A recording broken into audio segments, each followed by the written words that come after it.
अच्छा, एक सवाल कासिम में ये है, एक मैं जरा सवाल पूछ लूँ ऑनलाइन वालों का। ये मतलब ये कुदरती तौर पे भी दिए जाते हैं या पाकिस्तान में खुद प्रोड्यूस किए होते हैं या क्या होता है सिलसिला, कोई इसका कुछ बैकग्राउंड या कोई आपको कुछ? ये अभी मुझे जो रीसेंट ड्रीम आया ना, उसमें भी ये बात क्लियर नहीं हुई कि वो ब्लैक जेट फाइटर्स अल्लाह भेजता है या हम खुद बनाएंगे, वल्लाह आलम।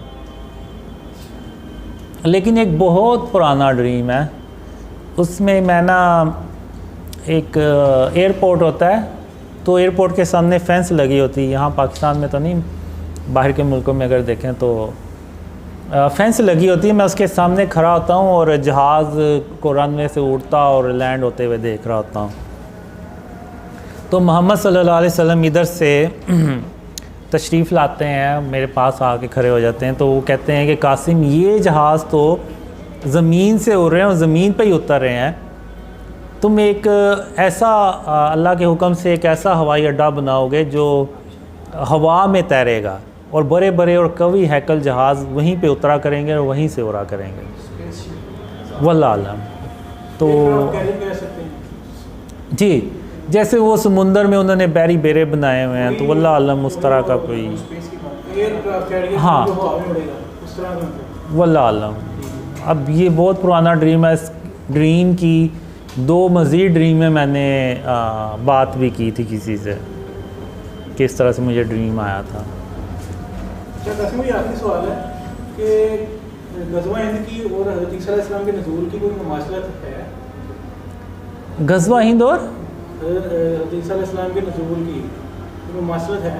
कोई कॉमन चीज़ जो कोई मतलब दोनों की पैरेलल है कि मतलब ग़ज़वा हिंद हदीस में है ना कि ग़ज़वा हिंद जब गाज़ी ग़ज़वा हिंद में जब फतह अल्लाह उनको दे देगा, तो जब वो बेड़ियों में झगड़ के लाएंगे, तो वो जब गाज़ी जब आएंगे तो वो हज़रत ईसा को दमिश्क में मतलब पाएंगे शाम में। वो कहते हैं जो फतह करेंगे ना ये लश्कर, वो उनको ईसा अलैहिस्सलाम को उधर भी पाएंगे जाके। तो इसे देखा जाए कि कोई मसला है, मतलब वक्त वही है कि हज़रत ईसा अलैहिस्सलाम जब नज़ूल होंगे उससे मतलब उसके करीब होगा ग़ज़वा हिंद देखा जाए तो? नहीं, उसके बाद पीस टाइम आता है ग़ज़वा हिंद के बाद। हो सकता है ये हो कि जो ग़ज़वा हिंद लड़ते हैं वही उन्हीं में से लश्कर जो है ना वो फिर ईसा अलैहिस्सलाम को भी आगे जाके ज्वाइन करे, ये हो सकता है। ये भी हो सकता है कि जंगें जो बाकी चलती जाए जब तक आखिरी ख़त्म हो तब तक ईसा अलैहिस्सलाम का, इसके इम्कानात हैं, क्योंकि ग़ज़वा हिंद तो वर्ल्ड वॉर 3 का पार्ट है, फिर उसके बाद मिडल ईस्ट की हैं और उसकी हैं।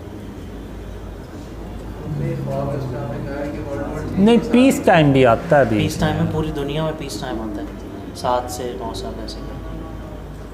हाँ, पूरी दुनिया में मेरे ख्याल से होता है, पूरी दुनिया में सही। नहीं, वो ऐसे भी हो सकता है कि जो यानी वर्ल्ड वार 3 में जीते हैं तो वही फिर जाके आगे वो ड्रीम में जो आता है कि हम दज्जाल से भी जंग करते हैं, तो जी पीस तो होता है, पीस होता है। इवन जब जहाँ पे ईसा अलैहिस्सलाम ने उतरना होता है तो उस जगह का एक ड्रीम में मुझे अल्लाह बताता है कि इधर ईसा अलैहिस्सलाम ने उतरना है, तो वहाँ भी बाग बनाना है। तो वहाँ पे फिर मैं यानी कहता हूँ कि ईसा अलैहिस्सलाम ने मेरे ही बनाए हुए बागों में उतरना है, इस तरह से। तो उस वक्त ना वो पूरी दुनिया में ऐसे जगह जगह बागात बनाए जाते हैं, यानी तो वो पीस टाइम में ही होगा, वल्लाह अल्लाह।